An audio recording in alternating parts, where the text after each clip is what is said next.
right, welcome back to another episode of Bully Ball. Today we got a special guest, my dad. He's down here in Spain with me, so we'll be chit-chatting up with him.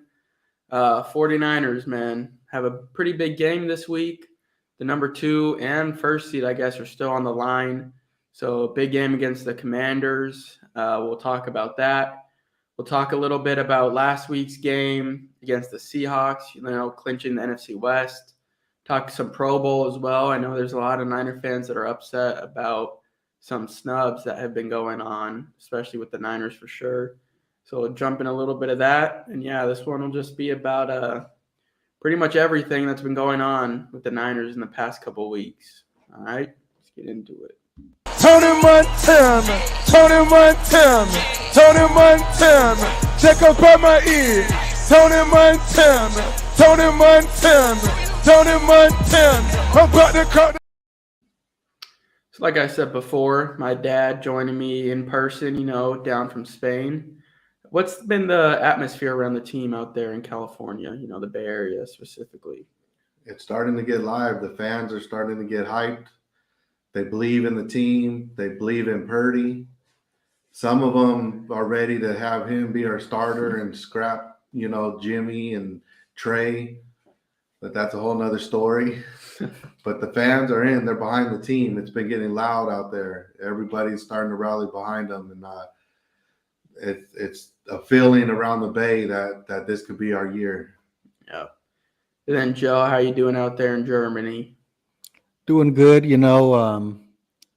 Football's growing in Germany. It's becoming not a staple, I would say, but it's becoming big in Germany after that German game. So, it's interesting dynamic out here as well with the NFL. Yeah. And he's talking about American football, not soccer. Don't get it confused. The World Cup's over. Nobody cares anymore. Yeah, exactly. Yeah, and what's crazy too is the 49ers right now are the team of the Bay Area. The Giants just botched a signing of Carlos Correa, which was huge. Everybody's pissed at the Giants organization. And then the Warriors are also in a down year from what it looks like. So seems like Niner fans are going to be coming out more and more, especially as we get closer to these playoffs. It's going to be interesting. So I guess let's talk about last week a little bit. The 49ers get a win against the Seattle Seahawks in Seattle.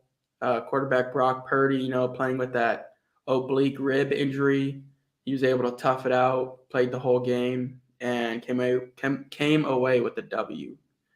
Before we jump into all the stats and everything, talk about the offense, defense, why don't we go ahead and touch on the bully of the week from this past game? Yes. So, we had a little bit of a debate on who was going to be the bully of the week this past week, and the runner-up for bully of the week was Charvarius Ward.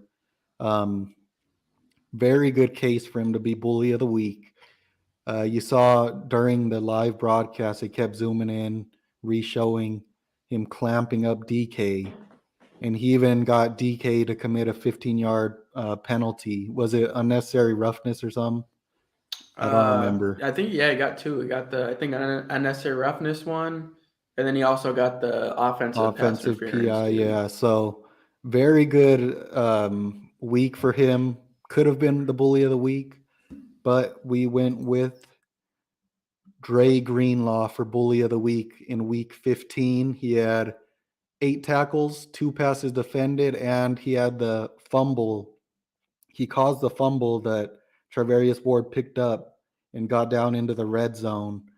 That pretty much is what won the 49ers a game. It turned the game on its head, and it gave the 49ers that lead going into the half because the offense was stagnant, pretty much the whole first half. So Dre Greenlaw, amazing week, bully of the week, as you see here. Follow us on Twitter at SF Bullyball. We post bully of the week every week. And Pro Bowl snub as well, Dre Greenlaw. Full screen that for him real quick. Yeah, we'll talk a little bit more about the snubs too. But while you're on the Twitter, why don't you show the giveaway that we have going on as well for this? I deleted it. Oh, never mind. Scratch the giveaway. But yeah, great game for Drake Greenlaw. He's really these last few weeks, man. I mean, this year in general, for the most part, he's really just been coming on. And I was listening to a Matt Mayoko podcast, and he was saying that this is kind of giving him flashbacks of the early Navarro Bowman, Patrick Willis days. You know what I mean? Obviously, Fred Warner being the more solidified guy in there in the middle, being like the Patrick Willis figure. And then once Bowman started to come on and we started to realize, like, oh, shoot, this guy is almost as good, if not better, than Patrick Willis, for a couple of years there. Kind of same thing going on with Dre Greenlaw. I think this year he's definitely probably had a little bit more of an impact on the games than Fred Warner. Fred Warner is kind of a silent statistical guy. He's really good in coverage, so he locks down a lot of tight ends and slot receivers. But Dre Greenlaw, he's the one coming up with the turnovers. And that's what really matters at the end of the day is the turnovers. So Dre Greenlaw is really to his own. And he was becoming a star, in 2019. He had that big play that everyone knows where he stopped I believe it was Jacob Hollister on the goal line. But people don't remember earlier in that year against the Seattle, he picked off Russell Wilson in the end zone and almost took it back that would have won the 49ers that game that they lost. The dude was on a trajectory to be a star, and injuries derailed his career, the past 2 years after that. But yeah, glad to see him healthy. 49ers got him on that great deal for 2 years that most of us thought was a bad deal at the time, to be honest. But, he's playing awesome. So you love to see it. Yeah, I mean, I'll be the first to say it. I think when we were doing the off season and we were doing like, who's going to be the breakout star of this year, who's going to be the bust of the year, all that stuff. I think my bust was Dre Greenlaw, I'm pretty sure. So he's obviously proving me wrong for sure. And then my breakout star of the year is obviously proving me wrong as well. I said it was going to be Mo Hurst was going to be a Pro Bowler, and that obviously didn't happen. So don't take me for those ones. But looking at the stats, let's see. We'll cover the Seahawks, what they did. Geno Smith had 31 completions with 44 attempts for 238 yards and a touchdown. That touchdown came late in the fourth quarter when it seemed like the defense was kind of taking a step back, taking a breather. Got close there at the end, but still came out with the dub. Kenneth Walker had 12 carries for 47 yards with a 3.9 average, which is great because Kenneth Walker is an explosive running back. That guy looks like a legit RB1 going forward, and the Niners were able to bottle him up very well. From a receiver standpoint, Tyler Lockett had 7 receptions for 68 yards. DK Metcalf had 7 receptions for 55 yards, which we talked about earlier. Mooney Ward was clamping him down, getting him in his feelings. He was in his head for sure. Great signing this offseason, Mooney Ward. And that was about it. From there, offensive players, Noah Fant had the 1 touchdown at the end of the game. Looking at the offensive side of the ball, you have Brock Purdy going 17 for 26 with 217 yards and 2 touchdowns. You have a great game from Christian McCaffrey, 26 carries, 108 yards, 4.2 average with a touchdown. And then you have Jordan Mason, the closer. What did McCaffrey call him? What was that guy's name? Do you remember? Mario Rivera, I think. He's a closer for the Yankees, I'm pretty sure. But Jordan Mason had 4 carries for 64 yards with a 16-yard average, which mainly came from that big run at the end of the game. George Kittle had 4 receptions, 93 yards with 2 touchdowns. Juwan Jennings stepping up in Devo's place had 3 receptions, 31 yards. McCaffrey had 6 receptions, 30 yards. And then a big one, was Ray McCloud had 1 reception for 16 yards. That 16 yards was big, though, because that was on 3rd down. He was able to take a slant all the way across, get that first down. So that was big. Defensive side of the ball, you have the leading tackler was Diamador Lenore with 9, Fred Warner 6, Mooney Ward 6. Bosa had the sack to put him at 15.5 this year. Ebukam had a sack, and Talanoa Hufanga had a sack. And that was about it from the stats wise. The 49ers come out with a 21-13 dub, which looked a little bit closer to me, in my opinion, than the actual game. The Niners were dominating for the most part the whole game. What were your thoughts on the game, Dad? What did you think? What did you see from Brock Purdy? That seems like to be the man of the hour right now. It looked like it was a little slower start, but taking consideration he had that injury and he only had 4 days. That was a short week. We know how it is just being sore from the gym. So for him to come back out with that injury, not knowing if he was going to play, and being able to step up and play like that, I think that shows some really big things. And I believe when Seattle scored that touchdown, wasn't Ward out already? Yeah, I think so. I think he was out with a concussion. I'm pretty sure. So if he was in there, they probably wouldn't have even got that touchdown. Yeah, because he was already in his head. Yeah, definitely. Go ahead. But I agree. I think the 4 days, that short week, was something that kind of affected Purdy a little bit. But even at that, he still did a great job. He's getting the ball into the playmakers' hands. That's what we need. If we're going to lose, I want to lose like that, knowing we put it all on the field.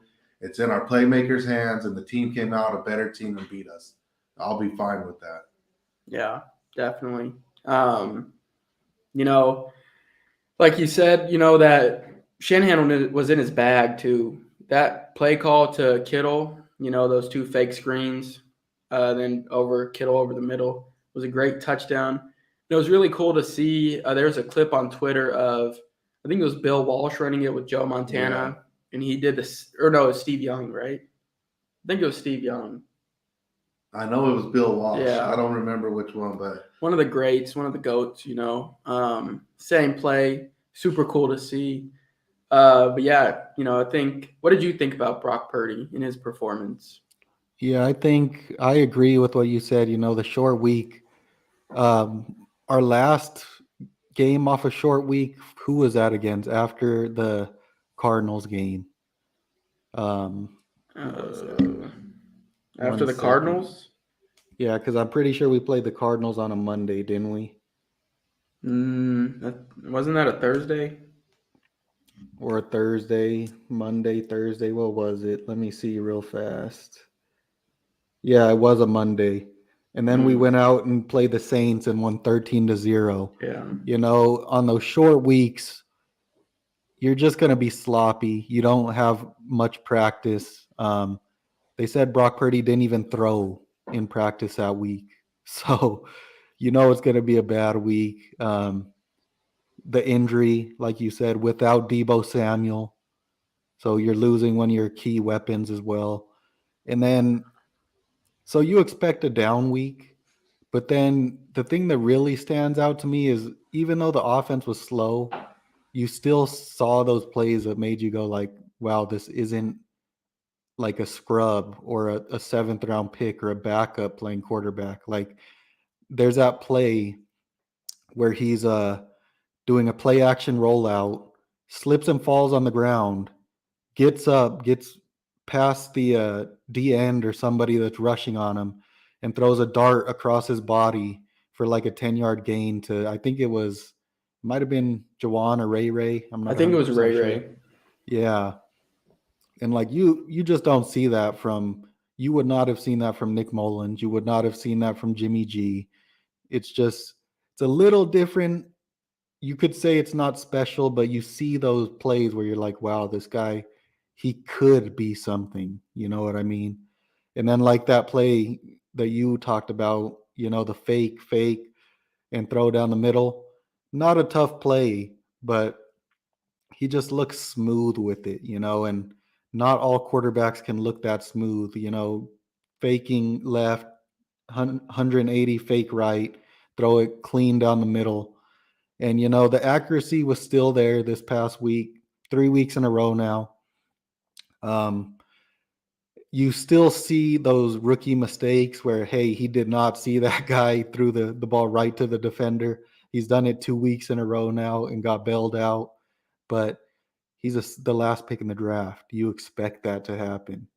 And the 49ers still were able to win. You're fine saying that with a rookie. That's where the line was drawn with Jimmy G, because he's a vet, and you don't want or shouldn't have to say that with a vet like that.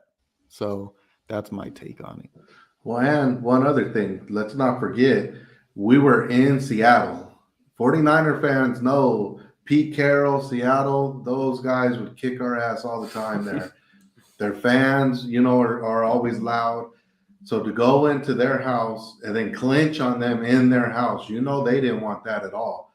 That's huge for Purdy to be able to go in there, play that, and get us that win. That's big on its own. Yeah, definitely. And yeah, I agree 100% because, we always said it. You can go back and listen to our previous podcasts before the games usually. And we would say, Jimmy G is going to give you one free one. He's going to give you one free pick every game, damn near. This year's been a lot better, but previous years for sure, he's giving you one free pick. And like you said, I think a lot of people forget that Brock Purdy's still a rookie. And, he was the last pick of the draft for a reason. Is he overperforming his draft position? Definitely. But he's still going to have those rookie mistakes. And it's not like he was a rookie that was brought in to start right away. He didn't get any first or second team reps in the offseason. During the whole year, he got no second team reps even. He was playing against the first team defense, running whoever we were playing. He was running their plays. And he steps in and does this, in 3-4 weeks. You know what I mean? It's crazy. But I think a lot of people still forget that he's a rookie. He's not going to play perfect. He is going to have those brain farts or just have some of those tough plays, but he's a rookie playing at the hardest position in the NFL. So even like a big thing too, which was really frustrating with the quarterbacks like Kaepernick, Jimmy G even, was the inability to get through their reads. Once they found their one guy, like, okay, this play is supposed to go to the X receiver, they were locked on the X receiver no matter what. Brock Purdy showed the ability to get through his reads on that second touchdown of George Kittle. Kittle was probably like his last read. He was looking to the right, went through all the receivers on the right, through the left, and then he saw Kittle open, and that's when he hit him. So that's impressive in itself, especially from a 7th-round rookie. And then to have the knowledge, too, on that 3rd and 1 at the end of the game to slide inbounds, get the first down, slide inbounds. Don't try to force a pass to McCaffrey. Use a little of that mobility yourself. Hurt, still got that, putting his body on the line. It's impressive. It's definitely impressive. Yeah, and, you have people crowning him as Drew Brees and stuff already. You don't need to sit on opposite sides of the fence. He doesn't need to be Drew Brees or Joe Montana, whoever you guys are saying. But then you also don't need to say, oh, he's Nick Mullins, he's just a backup. There could be somewhere in the middle where the guy could be, It don't matter what anybody says. You have second-year quarterbacks and the other rookie quarterbacks, and he looked better than most of them. Or at least in his first couple games, he's looked way better than almost all of them. And you don't got to say he's the next superstar, but you also have the other people saying he's nothing. But it's okay to sit in the middle and let the season play out and see. Let the guy become who he's going to become. Yeah, and I think I got that play real quick. I found it. This is a play I was mentioning.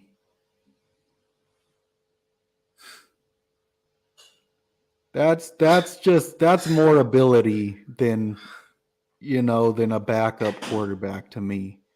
to throw that ball's going like across the field too. You know what I mean? Like to throw it on the back shoulder, not to where that corner or linebacker is running. You know what I mean? He's bending it the opposite way too, which is insane on the run with somebody in his face. Like, And he falls, gets up. yeah, Is that Uchenna Nwosu right there that he number gets 10. past 52?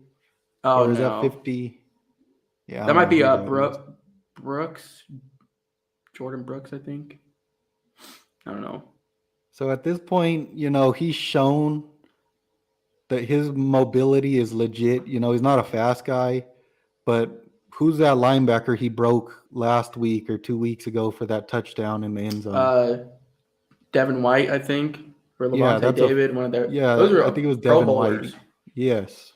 And then doing this against a D end, Mm-hmm. the dude has talent, to say the least. Yeah, and it helps too having all the playmakers that we have. Like my dad talked about. You have the Kittles, you have the McCaffreys, Debo's when he's in there, Ayuk.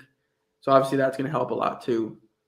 But the thing that's annoying to me is the 49ers fan base thinking that they have to pick a quarterback and stand by that quarterback. Yes, Brock Purdy is doing great, but just because he's doing great doesn't mean you have to talk bad about Trey Lance. You know what I mean? Like, you don't have to be on a side, because I don't care who's the quarterback for next year as long as it's the quarterback that's going to give us the best opportunity to win a Super Bowl. You know what I mean? Like, I still love Trey Lance. I think he's going to be a great leader for our team. He definitely has the skills and the ability to be a great quarterback in this league. So just because Brock Purdy's doing great, I don't think you have to talk bad about Trey Lance or Jimmy G. We just need to rally around the guy. Whoever's starting, we need to rally around them and just hope that they can lead our team to a Super Bowl, because at the end of the day, that's all that really matters. Yep. So I think that's annoying. Yeah. Just want to show 2 weeks in a row. That's a first round pick. This one's a first round pick. Yeah, Joe from Tryon Washington. Shoyinka.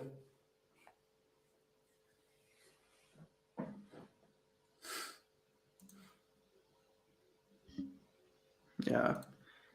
And he's going to have a tough test this week too against a Washington defense. Washington defense is good. They kind of remind me of a young 49ers team, building through their defensive line. Chase Young is going to have his first game back this week. I probably wouldn't expect much from him just because he's coming back from a huge injury, so they're probably not going to throw him a full game reps, like a full set of game reps, you know what I mean? Probably be like a third down guy coming in on third down, passing downs, whatever. But still, the Commanders defense has a lot of great players on their team, so it's going to be a good test this week again to see what Brock Purdy's made of. Coming off of a long week of rest too, playing on Thursday night the week prior. We needed that. Yeah. That's huge. Yeah. Huge. Yeah, and you had, I believe, the Commanders, 1 second. Commanders played Sunday night, and then it's a Saturday game. Saturday. So Yeah. they're on a short week as well, traveling across the country, which is something to keep in mind. So they're on a short week, traveling across country. Yeah, like you said, good defense. Chase Young, Daron Payne, Jonathan Allen, and Montez Sweat. Really, really, really talented D-line, which is going to be a great test for the 49ers offensive line, because if there's one weakness, it's the O-line, and they've played well, but you want to see how they hold up this week against this D-line. Jonathan Allen, he's a Pro Bowler, Pro Yeah. Bowl or interior D tackle. So that's going to be a huge test for Banks and Burford. It's a big guy. Yeah, and I have the DVOA ranks for Washington. So overall, the rank 17th, not great. Their offense is 27th. Their defense is 9, and their special teams is 4. So good defense, good special teams, very bad offense. Yeah.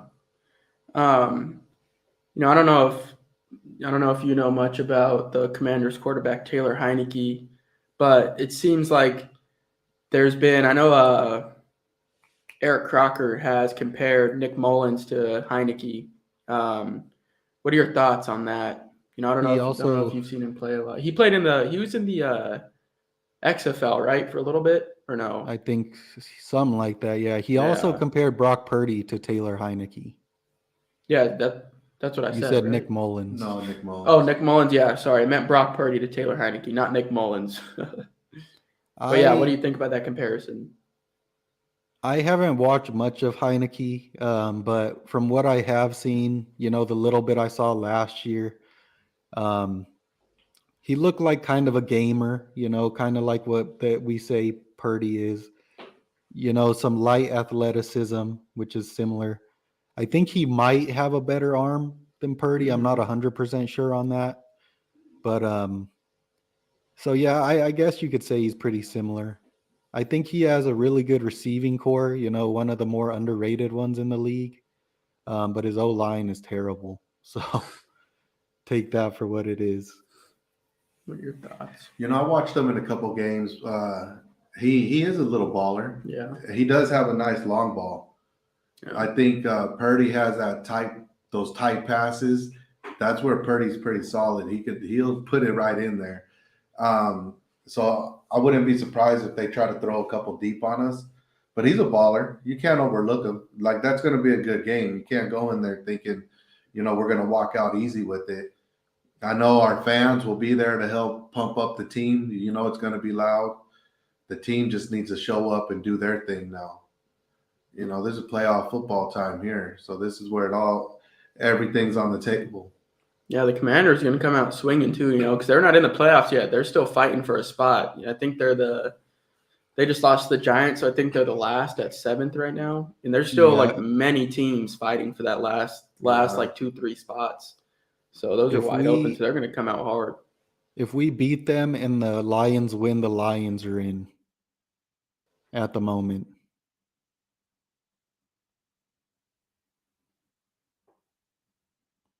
Hello?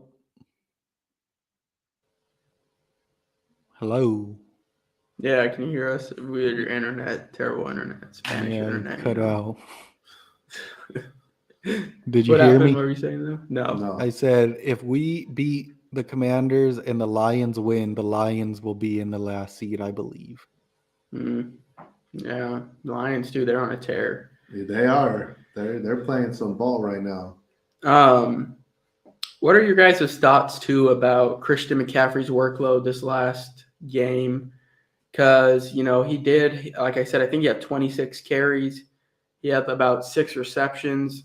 So if my math is correct, he's touching the ball 32 times, which is a significant amount for somebody that's been known for injuries. Take that for what that is. What are your thoughts about his workload this last week? Do you think it's good? Do you think we need to tone it back? Do you think you got to do whatever you got to do to win, or what? Go ahead. My thing on that, it's a tough one, because we did bring him in to be the number one back, but that is a lot of carries. I think JP, he's a baller too. Don't take away from him just because he's young. He could ball. I think we need to switch him up a little bit. Yeah, I still have McCaffrey leading, but he doesn't need to do that much. Especially in a game like that. We were winning and we had control of that game all the way through. Like, this is where we need to be smart with our players, switching them out, start thinking about their health. We can't overlook these games because we still need to win them, but we need to be also thinking in the back of our mind about the next game.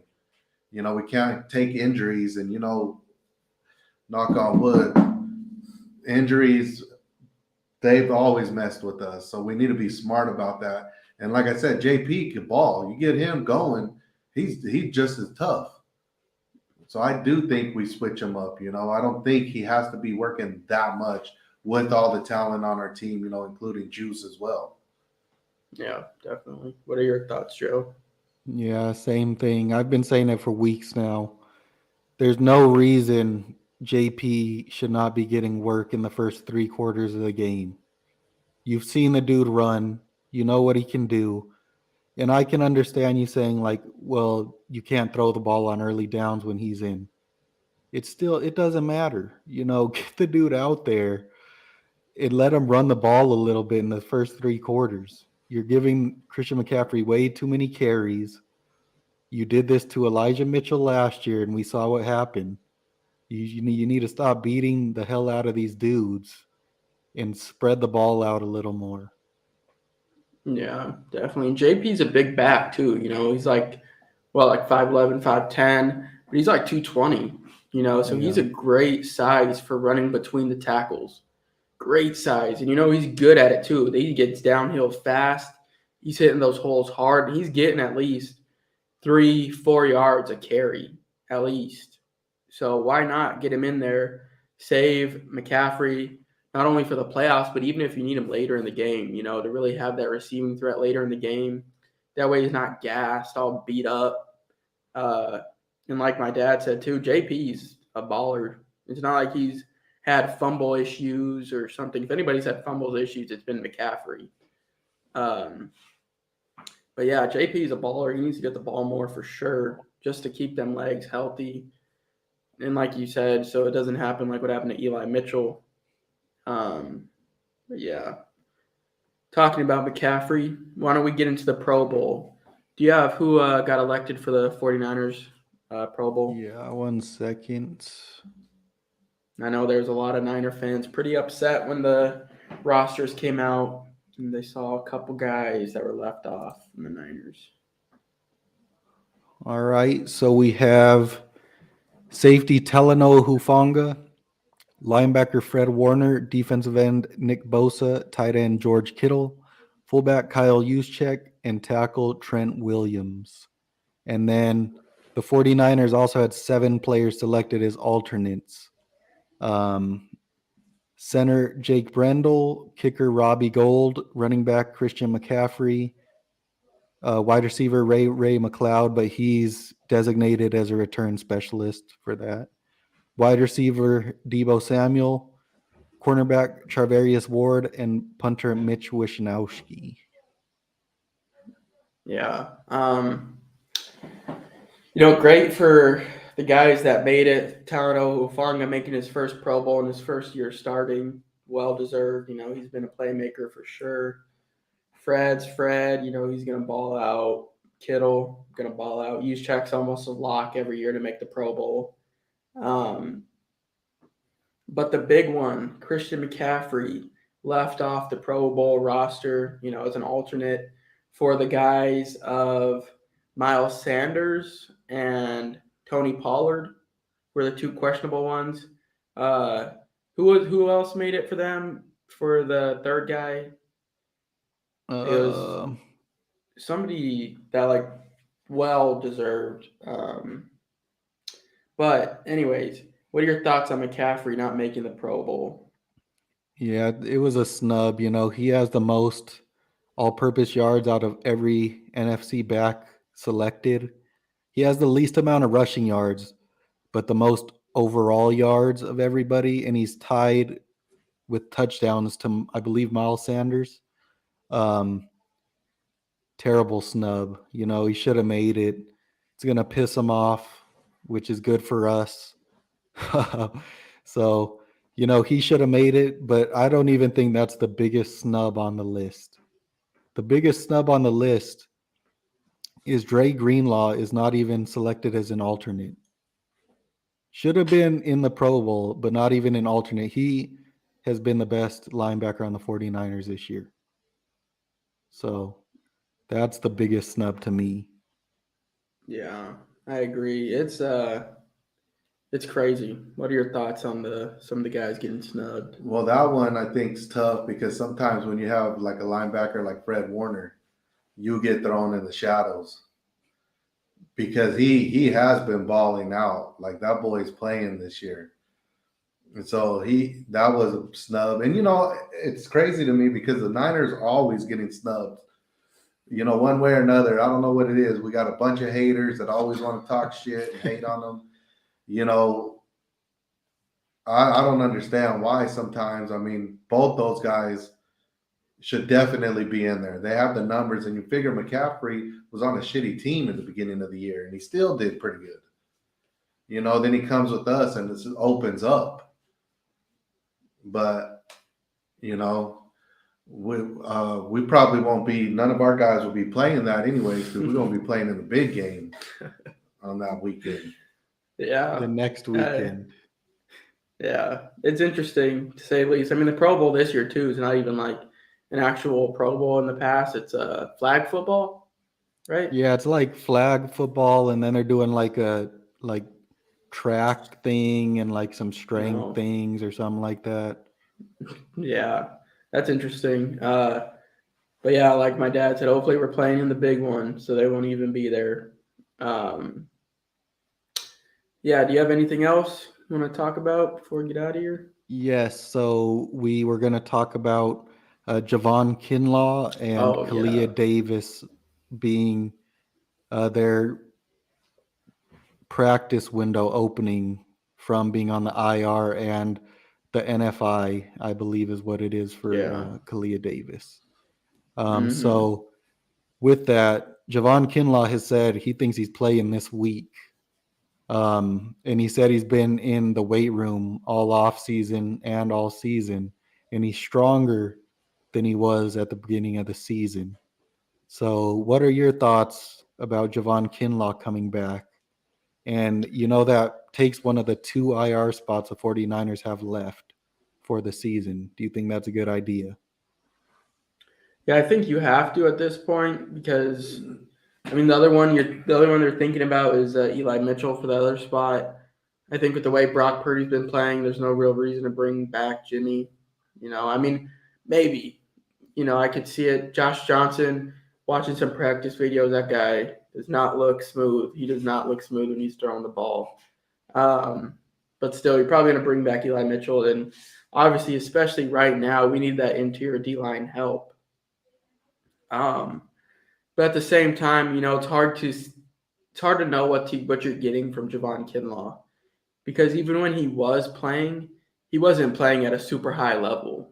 You know what I mean? There's multiple clips I would see of people posting like, "Oh, Javon Kinlaw getting blown off the ball," or Javon Kinlaw getting stood up on 1-to-1s. So it's tough, but I think the big body being there helps.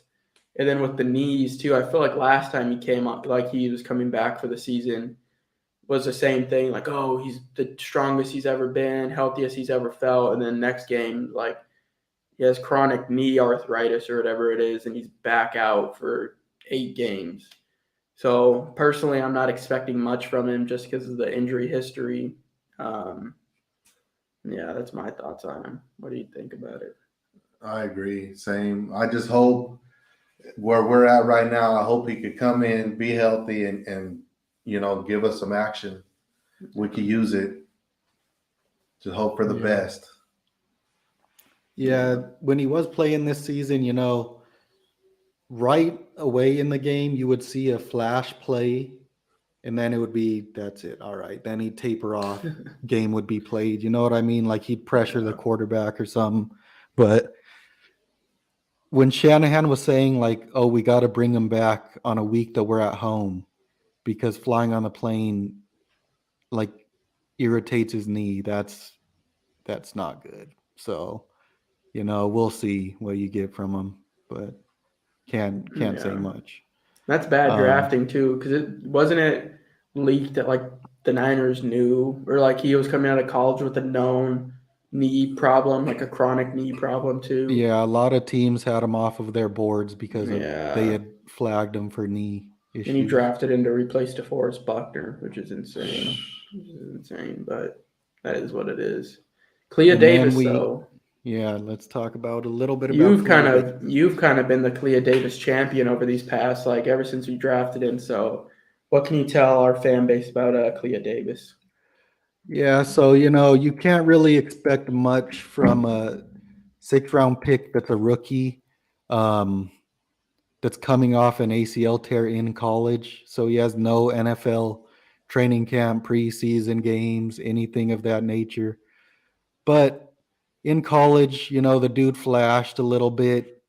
He was a linebacker that then got big, and they moved him to D tackle because he got big. And he has a little bit of that DJ Jones like burst where he gets off the line fast and just the center or guard can't keep up with that speed, so he'll blow through him. You'd love to see him get some playing time, get some action in the game, see what he can do. But we'll see. The 49ers are a little low on depth, like you said, right now. So maybe we'll see him in a game this year. Maybe we won't. But the good thing too about if we do bring him in this year is he doesn't count as one of those like return from IR spots. So even if we did activate him for a game, he wouldn't count as one of those IR spots because he's on the NFI. So it's not like that. So that's good. Yeah. So you have Javon Kinlaw right there, looking huge as always. And then I believe this is him right here. Yeah. You know what he kind of reminds me of, just based off like his looks, being a shorter, has the dreads, is Ian Williams. You remember Ian Williams from back in the early 2010s, mid 2010s, kind of Ian Williams. Ian Williams too. He was a good player for the Niners. He was a solid D tackle for the Niners. Didn't get a lot of the big stats, but he was definitely a solid player. So, that'd be great if you get something like that type of production from him.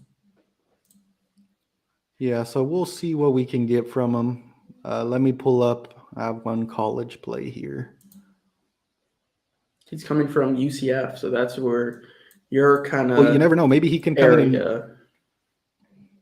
Huh?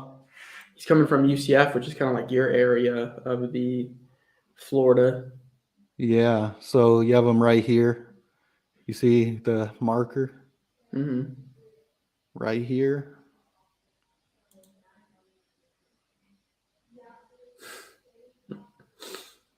Just a little bit of strength, a little bit of burst. Wearing number 22 as a defensive tackle. Yep, he was a linebacker that got too big. And then I think I have one more play. Yeah, one more play. 1 second. So he is right here.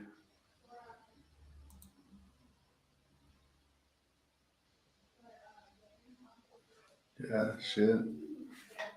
The Niners could definitely use some of that on that interior because we're low. Kevin Gibbons out, Hassan Ridgeway out.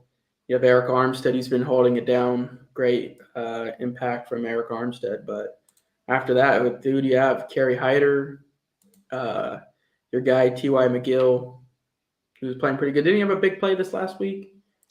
Pretty sure I don't know, Tampa. But that dude gets a lot of pressure from the interior. So that was a great signing halfway through the season. Yeah, I don't know if a lot of people remember, but he was on Minnesota, right, in the preseason. Yeah, he and they were calling him Little Aaron Donald. I think they even called him that on the broadcast. They called him Little Aaron Donald.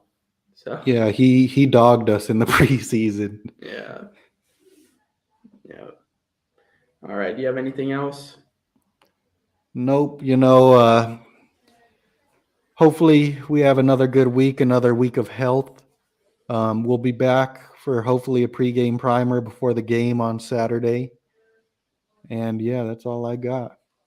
Yep. Like Joseph said, check out that pregame primer. We'll do it probably, what do you want to say, 45 minutes, 30 minutes before the game, something like that? Yeah, 45 minutes is good. 45 minutes before the game. So tune into that, talk some ball, kind of what to expect out of this game. And then we'll also give our predictions for Bully of the Week during the pregame primer too. So tune in for that. And also think of your own so you can drop it in the comments. Let us know who you think is going to be the Bully of the Week for that game.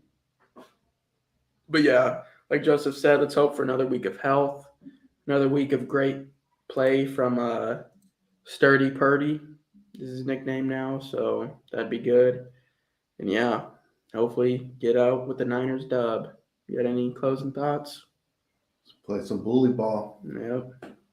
All right. We'll see y'all Saturday, 45 minutes before the game.